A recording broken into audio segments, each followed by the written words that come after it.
Hi everyone, my name is Viv Gray and I'm part of the leadership team at Life Church Central. During lockdown, I was here in my home with my 3 children. I have Noah and I have twin girls, Georgia and Lily.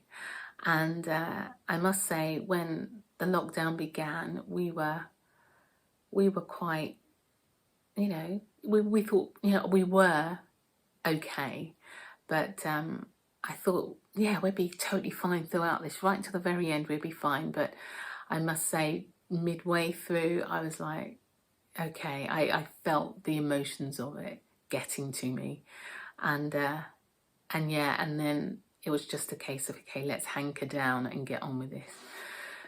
And so when I was thinking of what God's been saying to me through this, one of the things is, he's been saying to me, don't be short-sighted.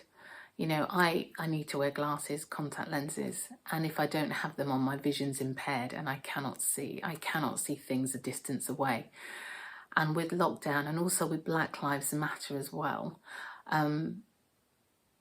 it will be really easy in these situations to be short-sighted about the future, especially when the future looks so bleak. I look at the economy right now around the globe. You look at people that are out of work right now, people who are still ill as well, and COVID in other countries is still raging. And you think, Lord, how are we ever going to recover from this? And how is the economy going to come back? And all the jobs that have been lost. And every day we're hearing about more companies laying off more people, and just the deficit. And you think, Lord, how are we ever going to get through this and come out on the other side?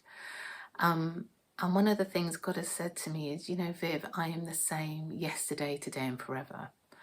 And not only that, in every situation in mankind where there have been situations which seem so bleak, I've always made sure there was hope, and there was someone to come in to bring my strategy to the situation. So God has been just pointing me to his word and encouraging my heart. And I'm encouraged because I remember when David lost everything. He lost his family. His men were about to turn on him. It was when he was at Ziklag and they were totally routed. And yeah, it just seemed like he had lost everything. And yet, at that moment, rather than looking at his situation and dying in the despair of the reality of what was before him, David didn't do that. It said he strengthened himself in the Lord.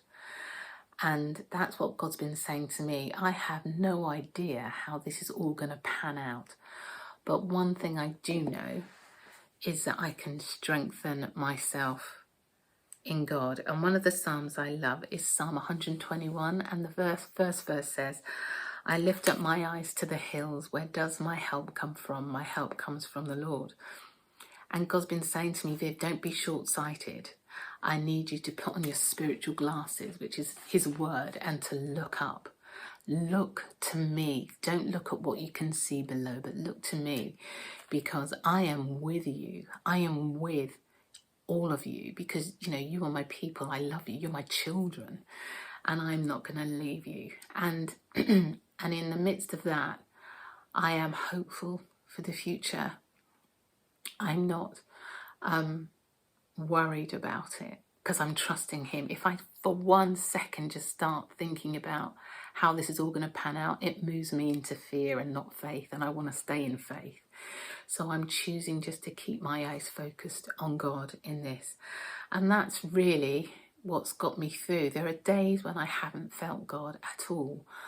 And I've wondered, come on, God, where are you? And there are days when God has seemed really close to me and really close by. And so when I'm looking at the future and how it will be for all of us around the globe, I'm trusting God. I feel that God has yet to show us what his true deliverance means, and I feel it's coming. I think there's stuff happening spiritually. We have no idea what God has in store for us, and it will be glorious. I really do believe that. So in line with that, and in lining myself with the God that I know and I love and I trust, I am very, very excited about what's to come. And yeah, so I guess that's what God's been showing me during this time, to, you know, put on my spiritual glasses and to look to him, because he is where our hope comes from.